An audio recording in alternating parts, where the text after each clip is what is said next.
Hello, human peoples. You're listening to the podcast network of Gamefully Unemployed.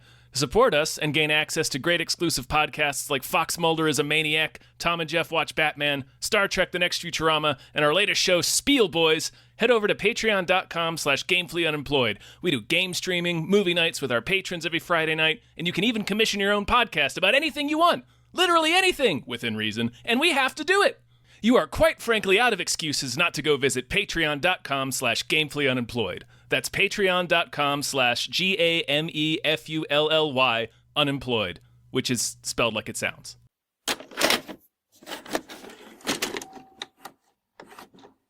The movies, they're back. They're back, Dave. They're back and they're available on streaming, which is great. That's ideal for me, really. Yeah. Yeah. The least amount of travel I need to do to get to the movie is ideal. If it's like 18 steps down the hall, that's perfect. Oh, yeah. If I could just click a button. Oh, beautiful. Hey, everybody. Hi. Hello, everyone. My name is David Bell. My name is Tom Ryman. It's Jason. Oh, I introduced myself? I thought this is one of the shows where you introduced me. Every show does it different. I know, that's the fun. We don't even tell you. That's our thing. Hello, I am Jason Pargin, back again. Welcome, Jason. Hey, how's hi. it going? And we just watched Talk to Me. Talk to Me.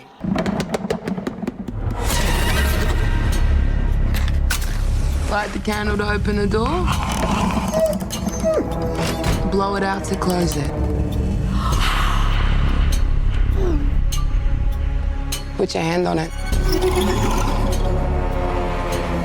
Now say, talk to me. Just for starters, happy Halloween, everybody. Yeah. This will be coming out on around Halloween. What day is Halloween? It feels like the 31st, It's the right? 31st, usually. So happy Halloween, everybody. We got a horror movie. It's on streaming. We also have Jason Pargin here, who I'll now introduce and say thank you, Jason, for being on here. Yes, thank you so much. And this is obviously being recorded in the past because that's how time works. But if this truly is on Halloween, then that means my book is out. It's coming out on October 31st, on that very day, on Tuesday. It is not a horror novel. It just worked out like that. So if you have not pre-ordered, Zoe is too drunk for this dystopia. Now you can go to any bookstore and grab it off the shelf, unless you wait, because I'm sure after 48 hours they will all be gone. Just like the Beanie Baby craze, every copy will have been snatched up. It's this year's Nintendo Wii. That's right. People will be fighting each other on Black Friday for copies of this. Mothers knocking each other out in Targets across America for copies of Jason's book. There will be memorials set up for the release of this book. Are you allowed to put out a book on Halloween that's not a horror book? Is that like against the law?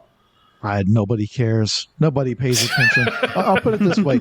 When bookstores get these in, they just throw them up on the shelf whatever day they get them in the mail. It's not like this. It's not like Harry Potter where people lined up at midnight. It's like, this is release day. Release day is whenever they get around to putting them up. I will literally go to bookstores on release day and see which stores have it, and a lot of them just don't because they haven't gotten it out of the box yet.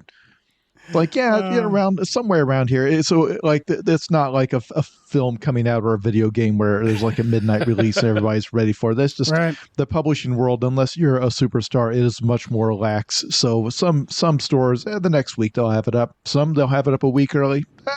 Just whatever. Whenever somebody's free to put them on the shelf, because you gotta shuffle around all the other books, all the stuff that comes before me and after me in the alphabet. You got to scoot them aside for a few inches. That takes some time. Yeah, you're right. You got to like move things to other shelves and stuff. That's going to kind of suck. Those boxes are heavy too. I get it. Yeah. Nobody wants to do that. The first time I moved, I was like, I'm going to rethink the books I own almost immediately. Yeah, we have entirely too many books. It's absurd. Yeah. But yeah, people should check it out. They should have pre-ordered it. I know that's useless to say now, but go back in time, pre-order the book if you can. It's I'm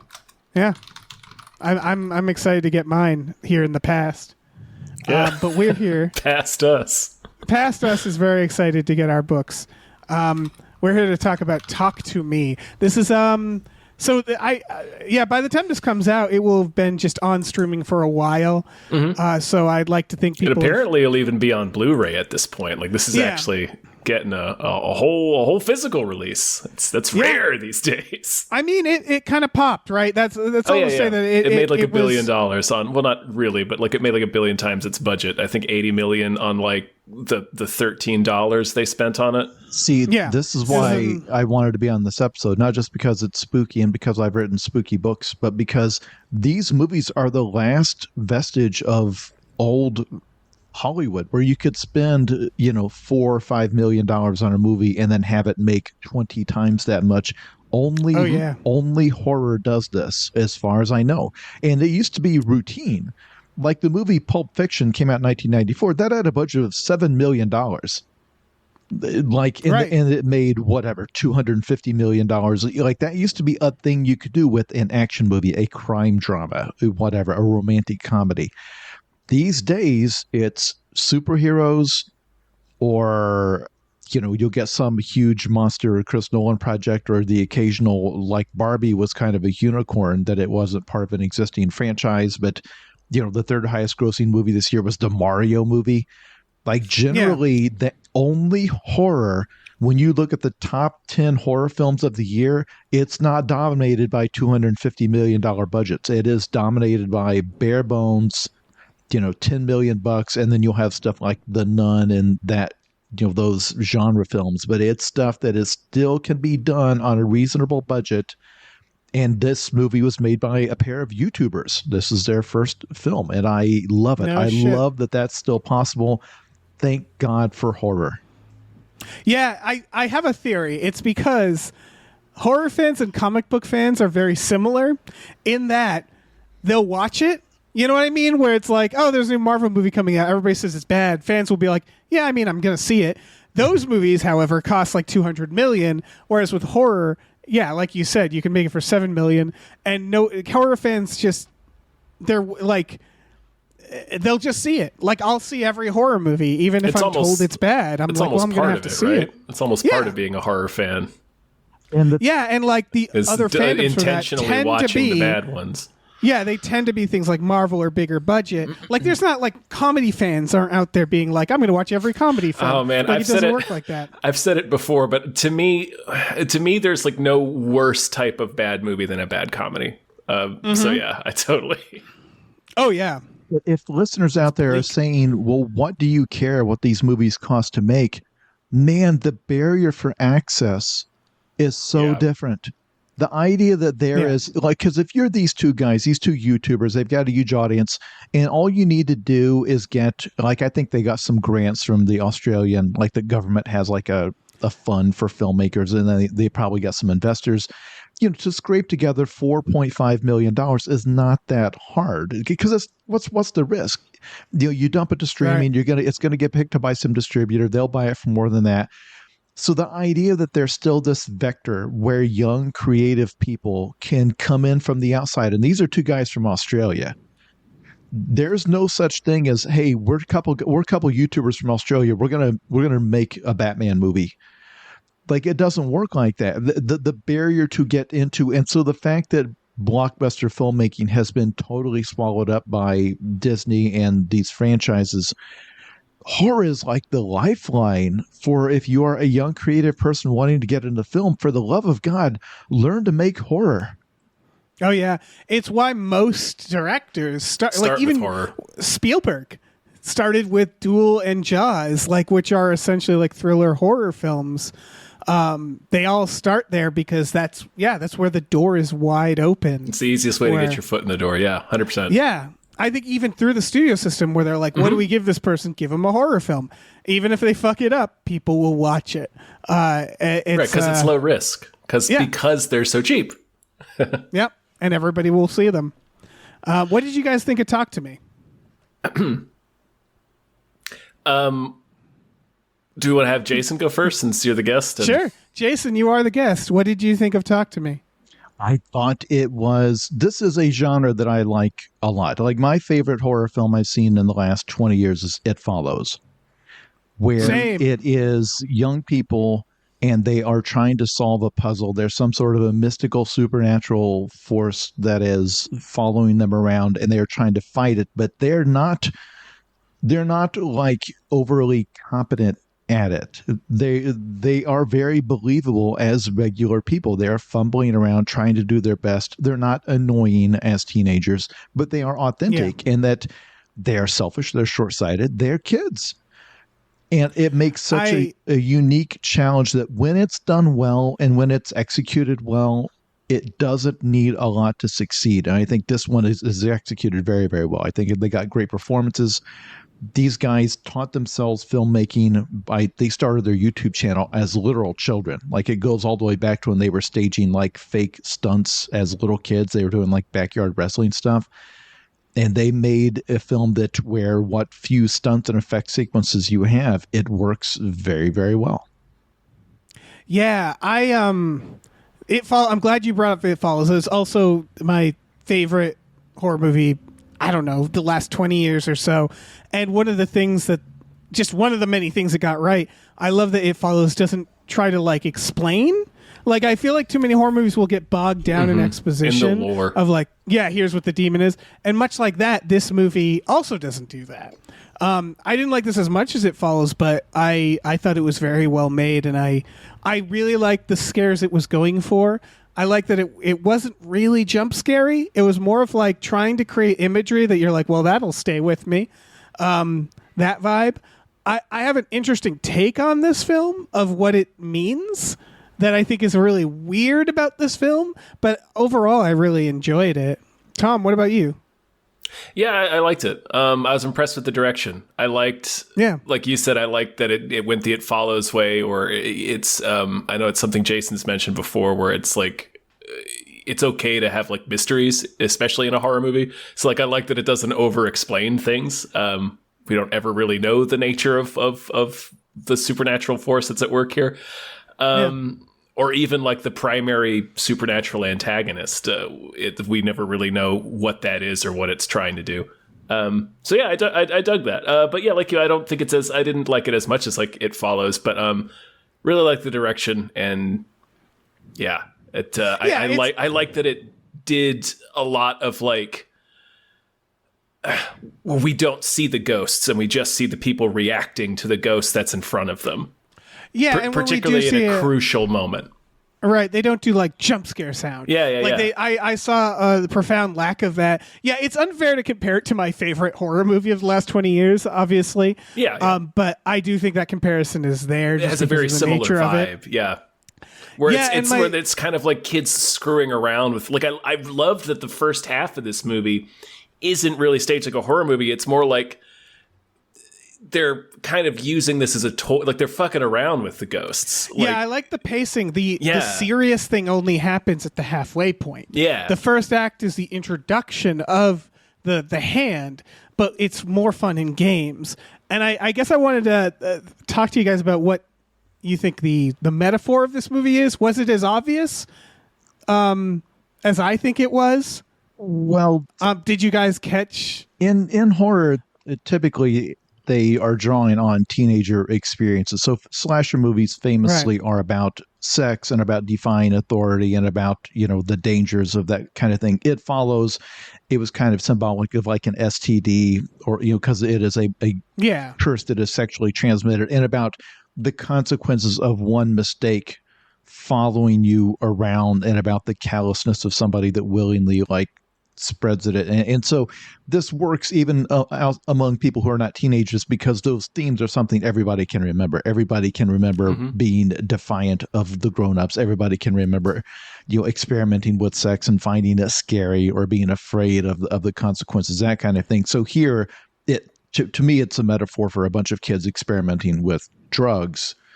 Because it's got the thing where they're partying, and the whole the dramatic irony is that we, the audience, know that what they're messing with is dangerous, but we recognize they're too young to know this. They think they're immortal. So when they're toying with this demon and treating it like a toy, it's not a creepy scene the way it's shot, but it's creepier for you, the viewer, because it's like, they're kids. They don't know how dangerous this is. And the same if you saw kids experimenting with crack. It's like, oh, you don't know what you're doing. Right. Yeah, I wanted to bring that up. But you think you know. And then, right. Yeah. I just found that interesting because it's exactly what you're saying. And as a result, it's funny how horror films can kind of be a little puritanical for that reason, right? Like a movie about STDs and sex is very funny as like a metaphor. And like, I just got the vibe, and I think we all grew up in this generation. This felt like, and this isn't a hit against it, it felt like a really long Dare PSA because it was so clear, like it was really like amazing how like one-to-one it was, where it's like, oh, these cooler kids have brought this thing to the party. It could be a bong, it could be a bottle, it's an object, and we're all taking turns doing it. You do it, everybody films you, you're kissing the dog, you're saying things you wouldn't normally say, and then let's have this young kid do it and it ruins them. And it's like, oh, some people are having an okay time with it, some people aren't. This girl who's struggling starts doing it alone, like away from the party, and it becomes a real problem. And spoilers, it costs her life. Like, that is a Dare PSA I've watched, and I just think that's really interesting because, like we're saying, like it's always been horror, but this one, like I really felt that just because of the generation I grew up with. Watching those PSAs. For sure, I think this gets away with that, or rather, is a little less puritanical for a couple of reasons. Like the mom, like Miranda Otto, like the way she's portrayed is kind of like one trying to be like the cool parent, but also being like really overly like she's killing it. Yeah, she's great in this, but like overly like paranoid about the kids doing drugs to the point where she jumps to like a really intense immediate conclusion that's wrong, right? Driven by that impulse. And also like it's all there's plenty of people like quote unquote do the drugs in this film, right? Everybody takes a spin at the hand, and they're all fine. That's what I was about to say. They have kids go like, I'm fine. Yeah. Like they know they didn't want to have that message necessarily. Like I think when you're writing a horror movie, you often think like, what's a real anxiety or fear I can play off of? And it probably naturally happened. And they probably were aware, like, we're not trying to do a PSA here. Yeah. Like we're not trying to be too puritanical. So I would take it, but that's clearly the metaphor. I would take it a step further, because I think that they draw a specific difference between the people who suffer from the hand from the drug and the people who don't. Because the people at the party, it demonstrates lots of people can do it. They can set a limit where they're around friends and they cut it off and they're fine. But Mia, the protagonist, has a deep emotional void she is trying to fill. Yes. Which is the loss of her mother. So for her, the rest of these people are doing the thing with the hand for fun. They are experimenting. They're doing what kids and what humans do, which is experiment with new experiences. We seek out novelty and have fun with each other, and we experiment with each other and, laugh, and it's like a bonding experience. But she is not there to have fun. She is not there to goof around or explore something new. She is there trying to fill this trauma, and she's the one who falls into its grip because she is doing it for a different reason. I actually think that's the theme they were trying to explore. Mm-hmm. And then, of course, the kid who does it, who is too young to shake it off and not strong enough, pointing out that there's a reason why we don't let somebody who's 14 or whatever his age is supposed to be do these drugs, because you're not at a place where you can handle it. They're also, I think, trying to show the environments, right? Like at the beginning, they do a very specific thing that I noticed, which is that, did you notice that her father slowly comes into focus throughout the film? Literally, he starts out of focus, and then every time you see him, he's a little easier to see. And it's this idea of like he is very distant from her at first, and he's trying to push himself in, but it's clear that he was affected by her mother's death. So it's this idea that she's also very lonely, and there's no one kind of helping her. And then there's the teenagers are also kind of distant. She's not well liked in the social group at first. So they're setting up all these little pieces to show that she's in a specific place in her life that is susceptible to these demons. Right. It's not you shouldn't use drugs. It's this specific person shouldn't use drugs right now. It's like it's oh crap, I had a thought and I lost it. But it's more. This is closer to like it's okay. I got it. It's a lot of horror movies are like about grief right now. Because for all the reasons we just said, like it's a common thing that everybody can relate to. It also tends to be pretty easy for horror movies to do that because you can just like something like The Babadook does it very elegantly, but a different movie would take that and go really over the top or corny or too far. Basically just use it as an excuse to like, well, we can say this monster is grief, but it's still just a monster movie. But like I like that this movie is a horror movie that is about grief among other things, the things that surround that topic, like the addictions that you can fall into, particularly because you become susceptible to it when you are grieving. But this is about self-destruction through grief and addiction, but it doesn't use that as like a mask for the ghosts to wear, if that makes sense. Like the ghosts are never the ones that are causing the destruction. It's always her. Yeah, that's a really good point. I'm right where that's what, of course, why Jordan Peele has kind of been so fun is because he's not like my movie's about grief. He's like my movie's about like exploitation in Hollywood. Yeah, and like really oddly specific things that you're like, man, I guess you can make a movie about that, a horror movie. And that isn't to say making a movie about grief or loss can be like, you know, you can still make a very complex movie. Because it's not just about those things. It's about like a lot of things that are in orbit of that theme. Right. And yeah, this definitely is that. Yeah, for sure.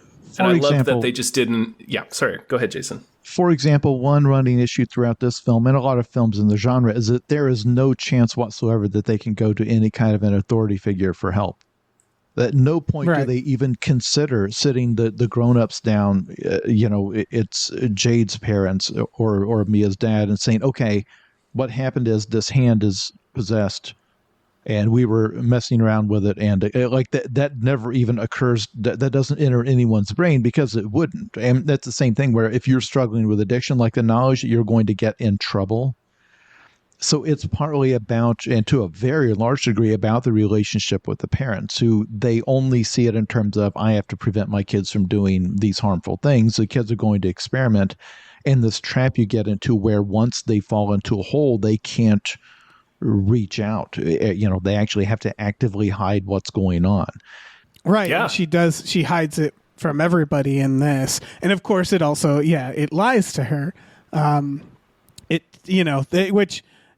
takes the form of her mom and starts telling her things, and it's clearly getting her to try to murder this kid so they can like possess him.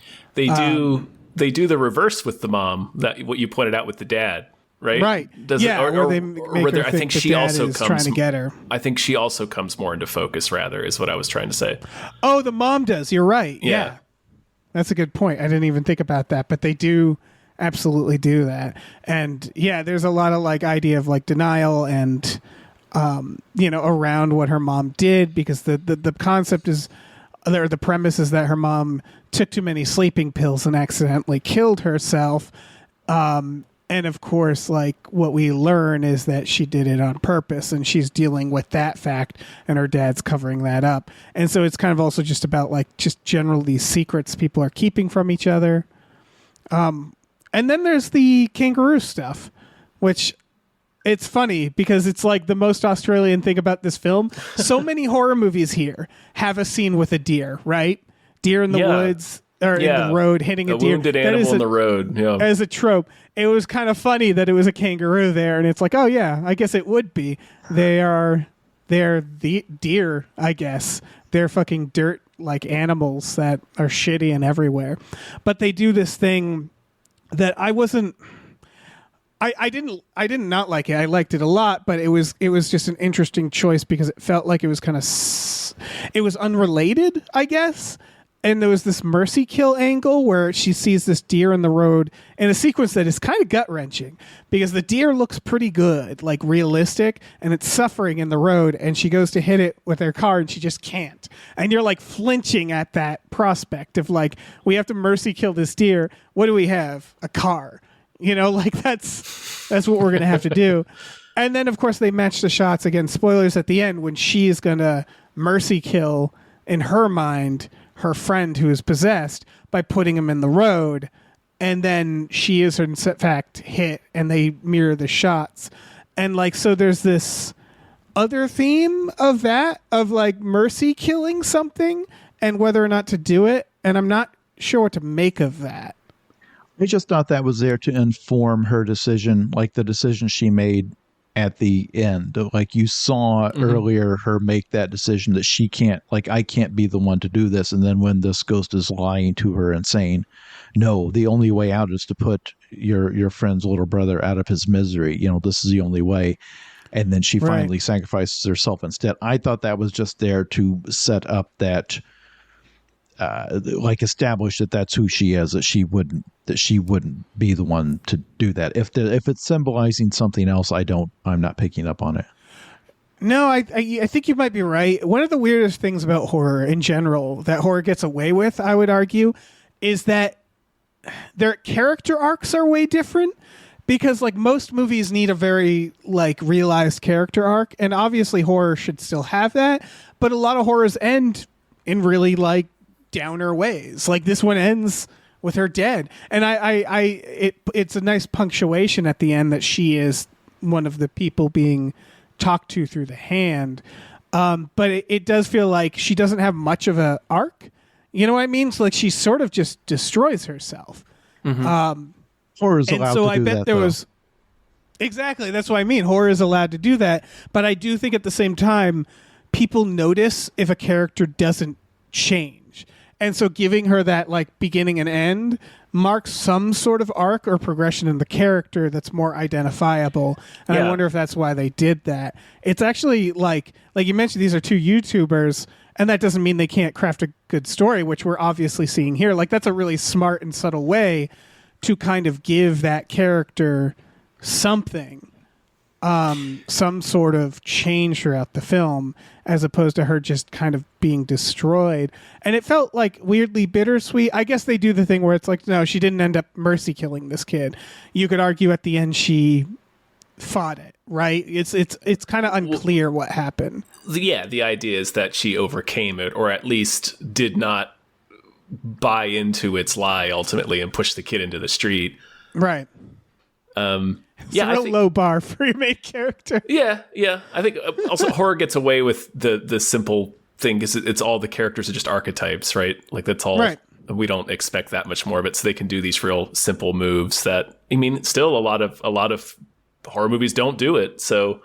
Right. It's amazingly effective. I was watching, this is a weird reference, The Grudge 2, and there's like a very small progression where the main character is being pushed around by her mom, and that she's like, I don't want to be pushed around by my mom. And it's like, yeah, I guess that's all you need, because like you guys are saying, like horror, we don't watch it necessarily for, and in fact, some of my favorite movies, like I'm thinking of It Follows, and I'm like, what is the character arc there?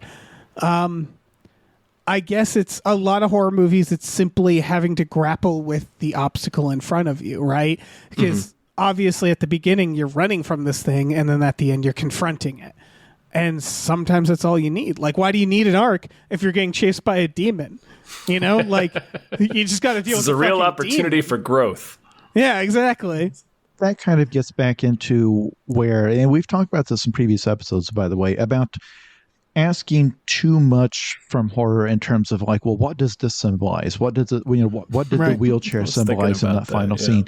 And sometimes with horror, it's strange because it is almost difficult to make horror that is not in some way puritanical or conservative. Like you could say that a film like Aliens, that it's punishing them for exploring outer space, for exploring the unknown. Right. So much of horror, like I write Lovecraftian type cosmic horror, and so much of that is like fear of the unknown, fear of what's outside the realm of the known. And the issue is supposed to be that it's fun. It's fun to imagine there's monsters out there. It's fun because you don't have monsters in your own life. So it's fun to imagine that out there in the dark is some crazy monster, and it's just a ride to go out there and have an adventure among that stuff. But it's not supposed to be bringing home the lesson don't explore the unknown. There's monsters out there. Right. Stay home. Oh yeah. And the same Or thing. distrust all strangers. Right, or Event Horizon, that's what you get for trying to build a good engine. Like, it's just, yeah, it's very funny how that happens. And lots of horror films are like science gone wrong. You know, in the 50s, it was always Yeah. atomic power and creating giant bunny rabbits due to the radiation or whatever. And it's always like, aha, science played God one too many times. And that's obviously a bad message if you take that as this is, horror is trying to stop the progress of society, or Shut it all down. Burn all the science books. it's trying to convince you not to experiment with drugs or not to have sex or not to do these things. Like it, and sometimes it tends to have like a very conservative message, but I think that's asking too much of horror. I think horror looks for playgrounds, like Freddy Krueger, like the idea of if your nightmares were real. Like that's such a simple idea, Right. and that's not trying to say something about society. It's just that's a very primal thing. So I feel like it's okay to let horror have, especially since horror, part of it is allowing itself to be mean to the audience, where the hero Yes. will survive everything, and in the final scene, the monster will just come out and kill them anyway, and it cuts to credits, and the audience loves it because it's like, yeah, and it meant nothing. The universe is just a cruel machine.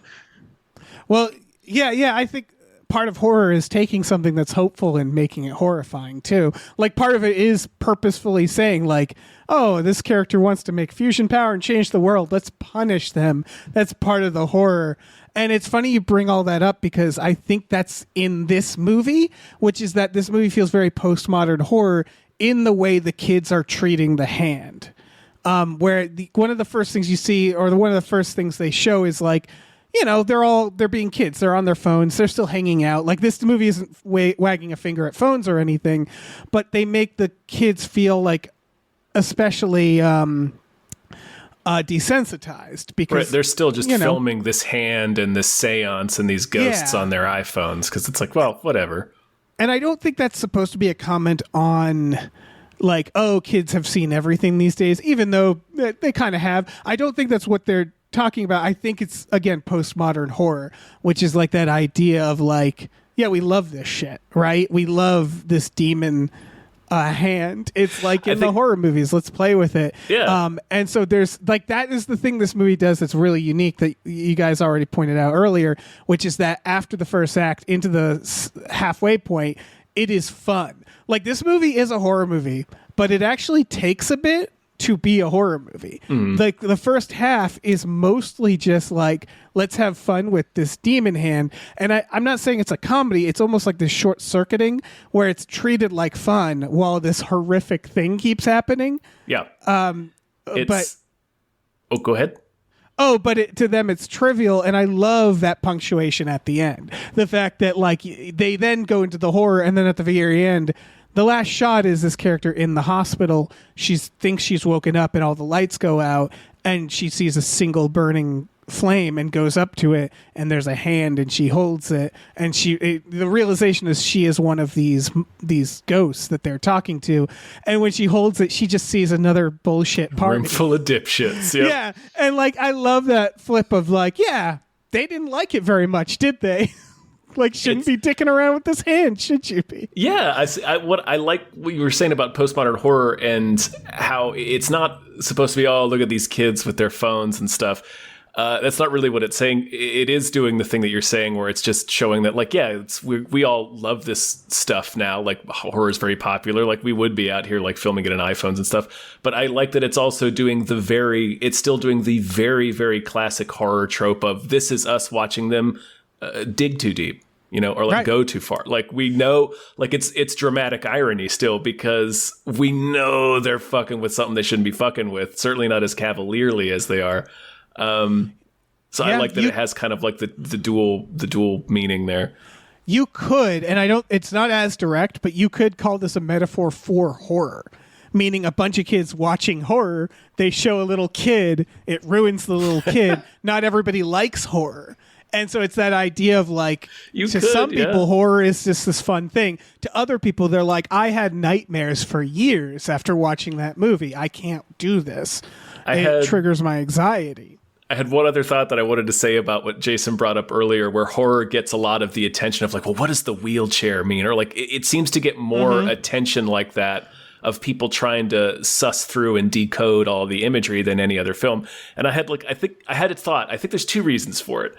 And one is that horror is very obviously thematic, more so than other types of movies, where it's like, it's very obvious with like, it's so heavily themed and heavily thematic, and like the imagery is so clearly important. So we're like, we already know we're supposed to be reading something into some of this imagery. Right. And it's like, especially now where it's like part of like the discussion, quote unquote, where like Jordan Peele and like A24 and stuff have like have popularized elevated horror, quote unquote. Right. So like that's become like more of like what horror is currently for audiences. And the other thing is that the other thing we were talking about, where horror is like intentionally very simplified. So it's like we have these very simple ideas in this canvas that's very overly obviously thematic. So it's like people are already looking for things to read into it, and because the elements are so simple, you can read a lot of things into it. Yeah, you look at Freddy Krueger and you're like, what does that mean? Yeah. It's got to mean something, What's that right? little prune face dickhead mean? Yeah. Why did you do that? Why did you make that? What is this? And then, of course, you read Wes sometimes- Craven, which is like, yeah, there was a child murderer in the news at the time, and I kind of based it on that, and that's it. Or he's just like, it's like a grip I met. He was just like, his name was Freddy, and he freaked me out. He was a pedophile. Yeah. He got burned badly by some parents, and I thought that'd make a good movie. Yeah, I was right. Yeah, no, we remain friends to this day. It isn't just horror, but it is like the loudest filmmaking. I still remember the thing where people are like, what's in the suitcase in Pulp Fiction? And Tarantino's like, I thought it was diamonds, right? And they're like, oh, it's not like a soul. It's like, no, it was like a diamonds. It's reflective. Diamonds. People like diamonds. Like, yeah, sometimes it's just, you're not thinking about, or like, I imagine filmmakers do these decisions being like, yeah, they're going to think that'll mean something, right? Like, I'm sure that'll be interpreted a million different ways, which is like what good abstract art is, right? Is you throw a bunch of shit on a canvas and it looks like a bunch of shit and people get what they want out of it. Ideally, you land on an intent that you had and then also happily discover, oh, this can also, if I leave it ambiguous, it also can mean this, this, and this, which tie into what I was going for. So, hey. I just went to the Museum of Modern Art in San Francisco, and I think I am very cynical about abstract art because sometimes it's just squares, and I'm just like, yeah, it's squares. They put squares on there. I could do that. I could put squares on there. I was like, yeah, it means this, and it's like, does it though, or does it just mean squares? It's just a bunch of squares. Yeah, in many ways, horror movies are the squares of film. Yeah. Not to get off on a tangent, but. People swear that they are art experts when you can say, like, this is J.D. Stewart's his display of his squares, and that they're experts who can look at a fake and say, that's not a J.D. Stewart square. I'm sorry, you're a fool to that this orange square that you thought I would mistake this for his red square series. You're a fool because of you fucking rube. The brush strokes and the type of varnish he uses or whatever. Like, it means something to them, but I also don't get what I'm looking at in those cases. Now, oh no, go on. One thing that I was very impressed by this. So these guys, the two, the filmmakers named Danny and Michael Filippo, who their YouTube channel has 7 million subscribers. Their YouTube is a lot of skits that involve a lot of like over the top violence and stunts done on, zero budget. It's not augmented by CGI. They have spent decades since they were children with video cameras, perfecting all sorts of stunt work, practical effects, teaching themselves on the fly, which I think is incredibly cool. But they wrote the screenplay for this too. The only other writer that's not them is it looks like they had somebody come punch it up, but they're not like known. It's just somebody works in Australian film of some kind. Right. But they did a really tight, perfectly structured script here. It opens on the mysterious scene where a guy's going to try to find his brother at a party, and the brother freaks out and stabs himself and stabs the guy. And then you're like, what was that about? And then almost 20 minutes go by before they pull out the hand in the poster. And all of that is just teenagers talking to each other, establishing their relationships. There's the incident with hitting the kangaroo and not being able to put it out of its misery.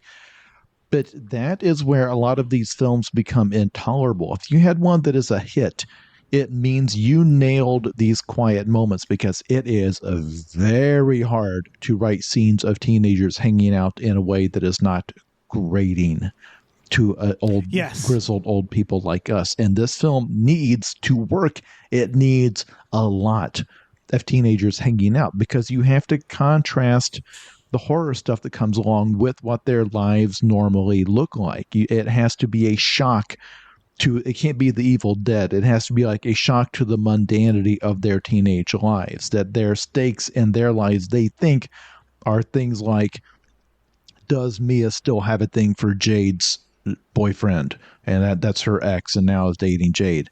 Are they going to get in trouble with their mom for going to a party after she told them to stay home?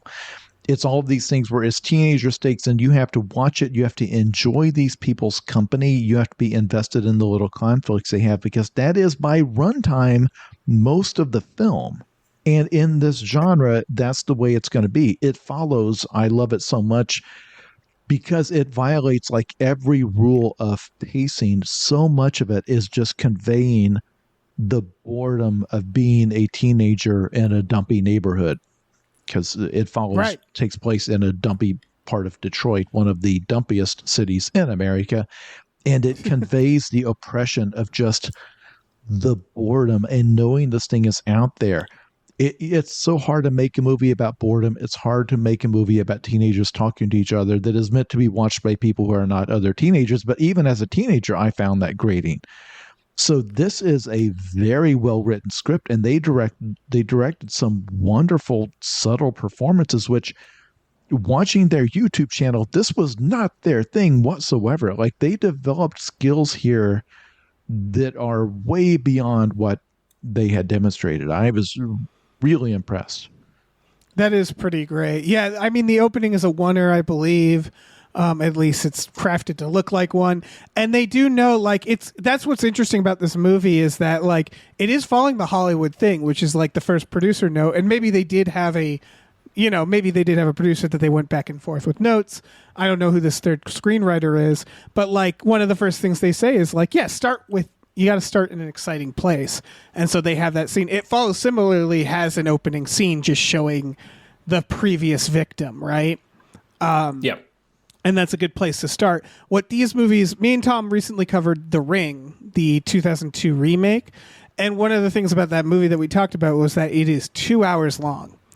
And one of the reasons why is that movie really focuses on characters and lore.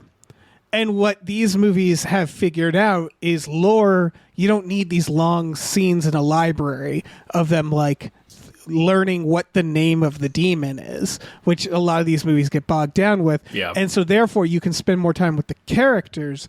This movie does it very efficiently. The scene that popped out for me was when they were just singing in the car. That's something that you can put in a script and maybe someone will read and not think about. And then once you see the scene and you have the performances, you're like, oh, they're close. They're very close and I like them. And it's a, 1 minute maybe? Maybe not even, maybe 30 seconds. And so it's crafting those little moments that might not even be like visible in the screenplay that they did a really good job at. That by the time they do bring out that hand and they're talking about, oh, let the kid do it, you're like, I don't know, man. I kind of care about these people at this point and I don't want something bad to happen to them. With all of your positive... And then, of course... Oh, just that efficiency means more horror, right? More time to do all the other stuff. With all of your positivity, I'm almost afraid to say what I'm about to say. But you knew that a film that, like this movie, would normally have gotten dumped straight to streaming, and its $4.5 million budget straight to streaming would have made that back no problem. Instead, it goes to theaters, grosses $70-80 million in theaters, and then comes to streaming and makes more on top of that. Probably will make, I don't know, make its budget back 30 times over, this is not the last Talk to Me film. They're already making the sequel. They're making a prequel. It follows Duckett and how he got the hand. So everything you're saying here about how they knew not to dig into the lore too much, the issue with horror franchises, and I understand the economics of why they can't stop at just one if it's hugely successful. I get it. I get it. Like the studio would be like, oh, you don't want to make it? Fine, we'll farm it out. We have the rights. We can do that. We can have, like, you signed a deal. We can make sequels without you. If you're not interested, no problem. We have some hack we'll bring in. We will knock the sucker out in 6 weeks. So they're making a prequel that's going to get into how Duckett, the guy you saw in the opening, got the hand and all of that. When you do horror sequels, really the only place you can go is deeper into the lore. And this is where every franchise that has more than 2 movies, if it's not like Alien and Aliens, if you've got a horror franchise that is on movie 4, 5, and 6, and I am telling you, Talk to Me, there will be a 4th, 5th, and a 6th Talk to Me movie. It has to get into the original psychic medium whose body was dismembered, and somewhere out there is her foot, which is also haunted.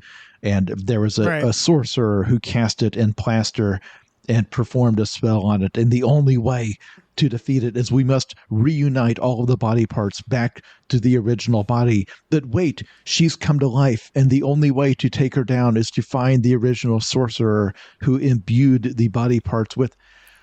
It's the only place they know to go. I am going to be very fascinated to see where these two guys go. A prequel, I think they could execute beautifully because there's a lot of story to be told there, and it connects directly with the film they just made.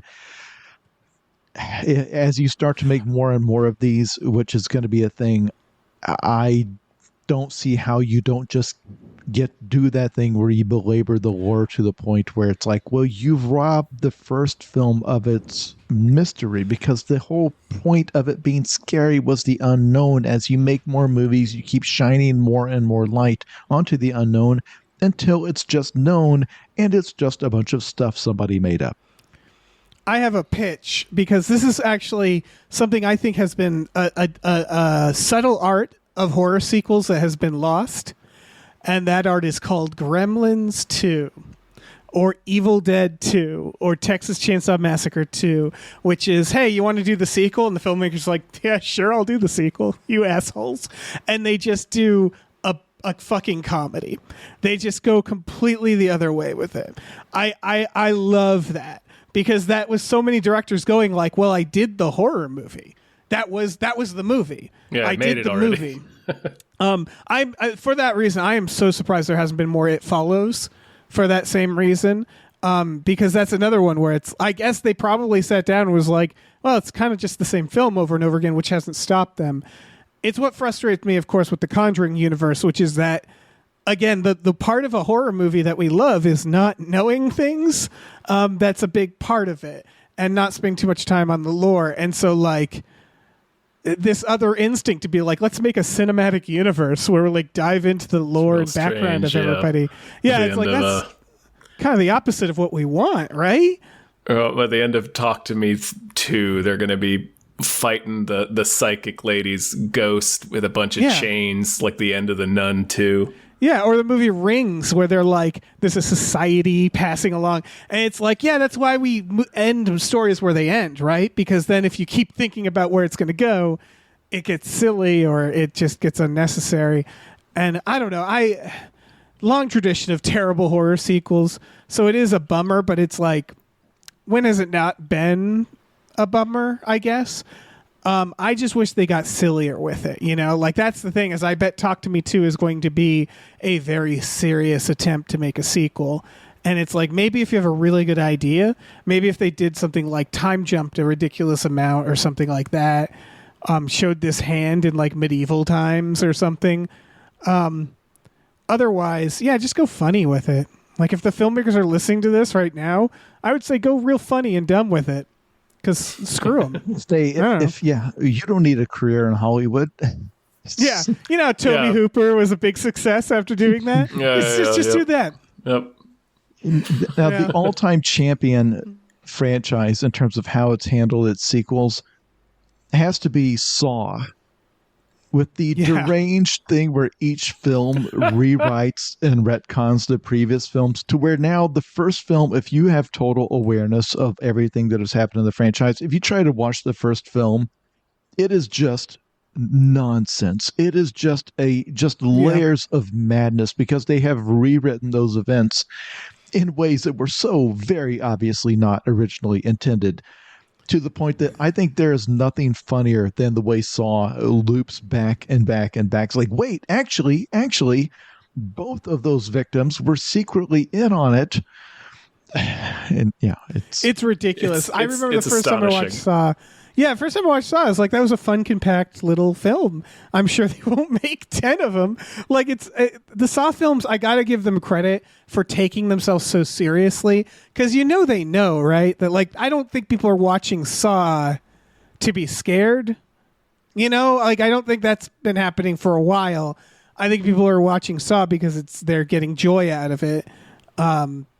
From how like silly those movies are, but I also genuinely don't really understand Saw as a series anymore. Of like, why can there be 10 of them? Why do people like watching that? Like, I watched 1 and 2 and was like, I get it. You torture people. It's a slasher movie. Yeah, it's slasher movies are easy to make a zillion sequels to, because all it is well, here's the next batch of kills. Right. Yeah, they're designing the traps when they sit down to write a Saw sequel. They're starting with a series of trap designs, and they just write a script around that and try to figure out how to loop it back around. But that actually Final Destination. Yeah, that gets to a question of, you said people aren't like, are people scared watching a Saw movie? Like, is it scary? That is a great question, because I'm trying to remember because Nightmare on Elm Street would have come out in the mid-'80s. I would have been like 10 years old, probably too young to watch it, but I probably watched it anyway. And I'm trying to remember if it scared me, because by the third movie, or maybe even sooner than that, Freddy Krueger is a clown. He's a goofy slapstick comedy character, and the kills are slapstick. It's cartoon kills. So it's not even necessarily the same genre, because I feel like the first film is absolutely trying to scare you. It is preying on primal fears, and then everyone after that, it's just like, you have toddlers dressing as Freddy Krueger for Halloween. Right. Yeah. It was cringy. And I guess that is like Saw. It's funny because I'm still look at Saw and I'm like, meh, because I think with Saw, it doesn't feel creative to be every setup is you get kidnapped and wake up in this contraption, because it's always kind of the same. Whereas Freddy Krueger or Jason, there's like a cat and mouse to that I personally think is more fun. But I guess, again, you could argue like, they just go to sleep, right? Every time. That's going to be the thing. They go to sleep, and sure enough, there's Freddy Krueger. But like, it was more always for me of like cringing at someone being, puppeted by their own fucking veins. Like in, which one was that? Dream Warriors, I want to say. I think so. Yes. Maybe, yeah. Like that shit. Yeah. It was always like flinching and laughing. But then you go back and watch that first one, much like the first, Friday the 13th, and you're like, oh yeah, they are going for a horror here. Like that first one does have, and of course it would, dream sequences can be scary, and he's more mystified in those. But yeah, again, they at a certain point, same with Evil Dead. First one is trying to go for scary, and then, I mean, not even that scary. It's still like gory and over the top. But yeah, like that's why I feel like sequels it's better to just go fuck it and just give up. Like, I wish The Nun would be more fun. Like watching The Nun and The Nun 2, I'm like, yeah, have her fight Freddy Krueger or something. Like, go nuts with it, because it's not scary. So, I don't know, be fun in some other ways. Well, back to this movie. Yeah, no, I want to talk to me where someone puts their dick in the hand and then says, talk to me. And the ghost is like, oh, ew, dude, like, give me that. Give me talk to me too. Dick in the hand. Where's Scary Movie 7 when you need it? Yeah. Yeah, you're right. That would be a Scary Movie 7 Scary gag. Movie 7 gag. Oh, man. Talk to me. Yeah, Right. talk to me. Do you guys? Does anybody have any more? Any last thoughts? I guess- How'd you guys like the foot scene? Yeah, it's good. This is probably what I'm talking about, though. Did either of you find this movie scary? Yeah, I found I found it creepy. Like it was one of those movies where, as I'm in it, I'm kind of like looking around the room a little bit, and then like for a little bit after it was over, I was kind of walking around my house like I don't know about this. Like it never like really got me, but like it was creepy throughout, and I liked it, and I was with it. But yeah, not like super scary. No. Yeah, I mean, I have trouble. It takes a lot of horror movies don't scare me anymore, but they do. I do in the moment go like, oh, that's neat, or oh, that's good. I'll say this one was pretty good. Like again, when they don't do jump scares and they're just trying to creep you out with these moments, like the kid fucking himself up, and then you see him was like, I'm not going to forget that. That's kind of how I gauge it. There are like a few movies will make me tense up and go like, I don't want to be here, but it's much harder for that to happen, as I got older and saw more. This never did that to me, but it also didn't feel like it was trying to. It felt like it was trying to be more like Dread than like we're trying to terrify you in the moment. Coincidentally, the movie Terrified was a recent movie where I said, I don't want to be here for this. But like, yeah, this it didn't feel like that was what they were going for, I guess. But I could be wrong, it just, the setup of the scenes, like they do one tense scene where the foot scene where it's like, you see that thing in the corner and that's a moment where you're like, ooh, oh God, what's that? But then they just sort of show you the thing. And I remember having this moment and being like, oh, that's weird. They just show me oh God, it's licking the feet. And then you realize like, that's okay. That's disturbing right. too. That was the beginning of the scare, was the thing crawling out of the corner. Like that scene continues after that. Yeah, point. it's more of a grotesque scare, more of an Evil Dead scare, where it's like we're not hiding the thing. It's not jumping out. It's not mysterious. It's just we have decided that we are betting that the imagery we're using will be enough to disturb you, right? Like that's kind of what they're rolling the dice on. Mm-hmm. And they kind of did a bit of both. Jason, what about you? Did this scare you?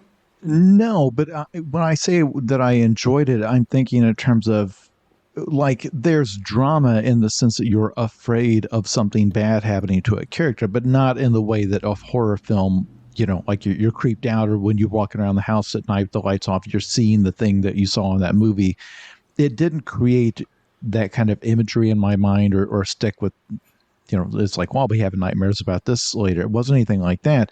But, for example, I don't find Jordan Peele's films scary. I think they're incredibly well made and effective and emotionally effective. And the symbolism is, it's clear that the point he's trying to get across. Like, I appreciate all of that, but I've never been scared when watching one of them. And that's not a criticism. It's just a lot of horror is like that, where it's just a genre of drama in the sense that the drama is around some kind of a supernatural thing that's occurring. It has ghosts in it, when you could have told the exact same story as Drugs, where the stuff she does is not because she's possessed, but because she's hallucinating or because she's under the effect of this drug, and then winds up dying, not because she's fighting a spirit, but because her, it was like her addiction convinced her it was the only way out or whatever. Like you could have retold the same story with the exact same emotional beats, including like the kid bashing his head against the wall. Again, that could be the effect of, having taken too much of something and now he can't come back from it. And it all still works if you take the ghosts out of it. So I'm trying to think of like what supernatural horror has really scared me. Because I remember when I saw, for example, The Exorcist, being very scared of that, but I was young. It's tough for me. It's a lot of little moments or like a general vibe that'll like creep me out. That's why I enjoyed the Mike Flanagan series, is that I'll come out of those feeling like generally creeped out by concepts in them, like the way you get from like Stephen King, where it's like, oh, what a creepy idea. And I think what's unique about this movie is that the first half that we keep talking about, where it's all fun and games, any other movie would try to make that scary. Right? Yeah. They tried to make that really serious and scary, that they're fucking with it. This movie knew to actually make it fun and have the characters be laughing, because that makes you more tense watching it, because you know this is not going to go well. Right? You're watching them be like, that felt so good. And their eyes go black and they're being like silly. And people are like, and it's like in a montage that's treated as like, this is fun. And they know, like, the way if it was just them doing drugs, that you just like, this is going to, like, they're all smoking crack in the same sequences. You're like, well, I know what's going to happen. I know what happens with demons. Like, I know where that heads, the way I know. Yeah. And so like they knew they didn't have to treat it that way. And I think that's what makes this movie specific. Like, that's, I think, the most unique feature of this film is how they treat that first half. I agree. Yeah. Jason, I really want to know what movie scared you last, though. Well, we did. Did you watch? We did an episode about funny games. Oh yeah, a movie that scared me quite a bit. The most upsetting thing I had ever watched. It has almost no gore, but I remember, for example, in terms of like supernatural horror monster movies, when I was younger and watched Alien and then Aliens, what the aliens do to you, and that they don't kill you, but they're going to turn you into a living cocoon or whatever. Like that, right. That had a profound effect on me. Like the idea and the design of the creatures and seeing them, like the imagery of them coming out of the shadows, everything about that is so beautifully made that, again, they've made however many more spin-off movies, whatever. Like that imagery is now so pervasive that it means nothing. It's cliche. Like right. if I found one of those in my house, I would not be scared. Right. But at the time I saw it, it absolutely had an effect. I'm trying to think of the last... like It Follows, I think I would say that the scenes where they're sitting there talking and then you see in the deep background just an old person walking toward them and the main characters don't know what's happening and they're so just chatting. Good. I think was an effective horror moment that I would say, yeah, that scared me. And if somebody tells me, I'll watch a horror movie, but nothing too scary, I will say avoid It Follows. And doesn't have a lot of gore, doesn't have a monster. Doesn't matter. The way it sets it up, I think it's tremendously effective horror, which, by the way, very divisive opinion. A lot of people cannot stand that movie.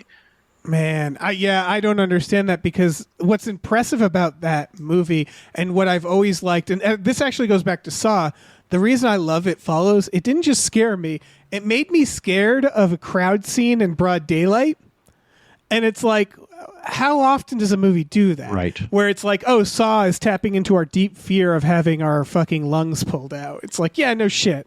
But when a movie is like, I'm going to make you genuinely scared of this mundane thing, it's really impressive. And kind of this movie is like, I'm going to make you feel really nervous watching these teens party. Like, that's really watching cool teens to be able hang to do out. it. Yeah, to be like, to take something that, isn't normally that scary and just make it really genuinely scary is, very impressive. And then just sometimes it's just how something is made, I guess. I mean, I go off about that new movie Cobweb and Marianne, their series. Caveat was another film recently that was like, made me go like, I don't like this. I hate being here. Yeah. Like, and some of that is the old tricks, but like, it's a lot of just doing old tricks in new ways, right? Yeah. Of like, I haven't seen that before and I don't like seeing it right now. And so I always appreciate that too. But overall, I would just tell people, if you've not seen it yet, watch Talk to Me. Support these guys, support new filmmakers, support horror. It's the last vestige of the way movies used to work before it was all superheroes. It's wild. How, because like you think about Sam Raimi and Rob Tappert making the 16 millimeter short, right? And then they make Evil Dead and it plays in some theaters. And you think like that could never be done anymore, right? Like you can't make Clerks for 30 grand. And then you look at like Skinamarink. And then you look at like the fact that they're making a Backrooms movie using the original kid who made the videos on YouTube. Because he owns that idea, right? Like like this kid who, is like these Talk to Me people who are probably in their maybe early 20s, is just like, yeah, I'm making a major motion picture because I made a bunch of shit on YouTube. That's awesome. And it really is like always only really been horror that has done that. And it's amazing that in the days of the internet that transferred over. Like from like people making 16 millimeter films to now people making YouTube films. That's awesome. There was a time in the past when you could do it with comedy. If you were a sketch comedy troupe, just a bunch of buds making comedy, that you could get a movie deal and make a movie. And that is done. Like, as far as I can tell, that is not a thing anymore, where it would open and make, $100 million at the box office. Like, that's, I'm sure somebody out there has a counter example, but generally horror is the path. If you're, if you make horror shorts on YouTube, you can get a film deal because they know that horror fans are great and it will make its money back. It's a weird comparison. Horror is like porn, and that like you could make a 30-second version of it and people would respond to it because they're just looking for specific imagery, right? Like, you don't need a narrative. Like, there's on TikTok, you can find these like just scary 30-second clips, right?